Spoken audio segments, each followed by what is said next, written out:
concept of cross-chain atomic transfers was proposed in 2013 and has taken tremendous effort to realise the capabilities of this technology. One of the first breakthroughs came in 2017 when Decred conducted the first atomic swap between Decred and Litecoin.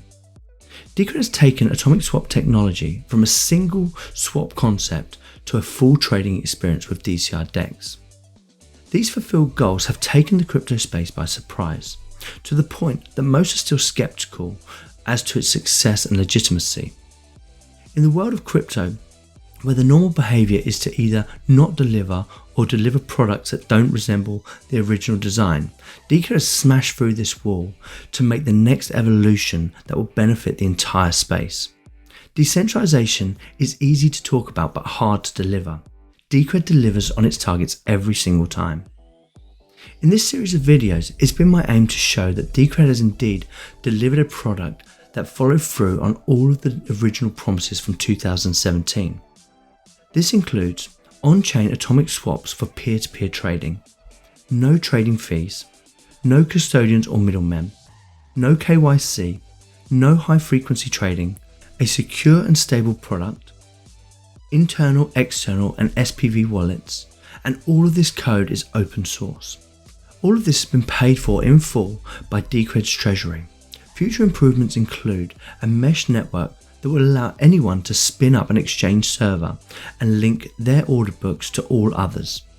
Further integrations include full integration with the Decred and Bitcoin Lightning networks.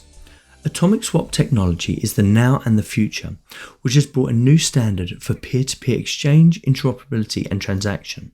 The big question is, how does DCRDEX's atomic swaps work?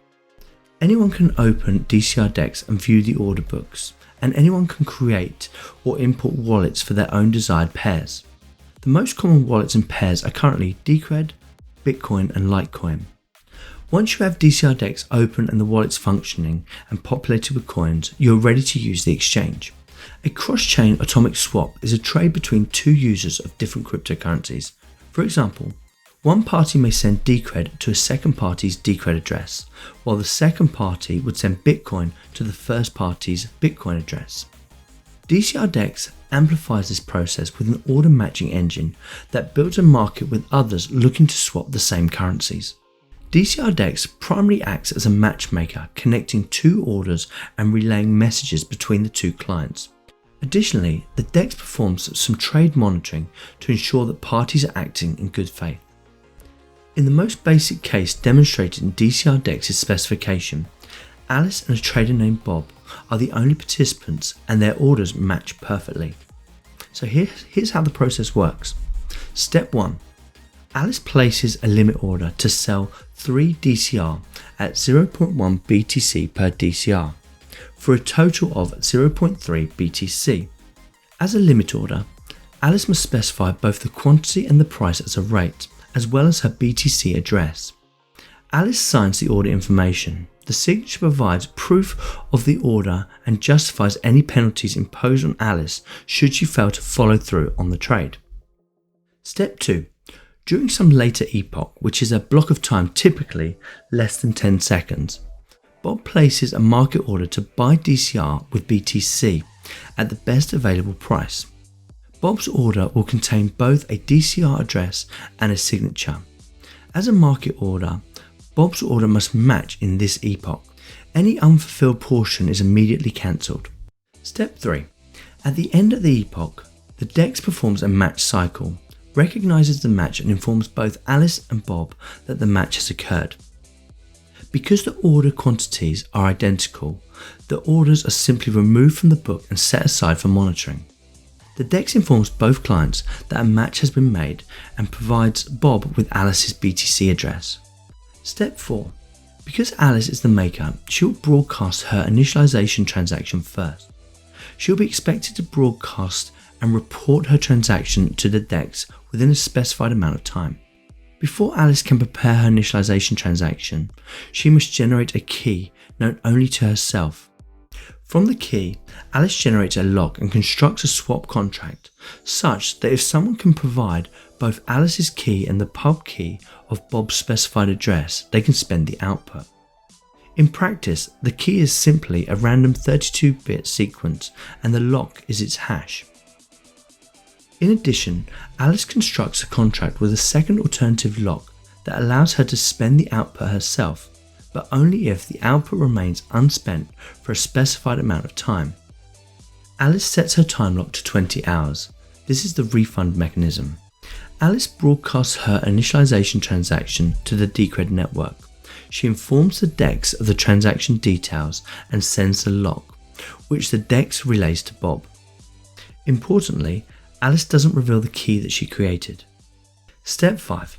Bob inspects Alice's transaction. After a requisite number of confirmations, Bob prepares his initialization transaction. He uses Alice's lock here as well and creates a swap contract satisfied by Alice's key and the pub key for Alice's address. Bob sets his time lock to 8 hours. Bob should also check that the time lock in Alice's initialization is set to 20 hours.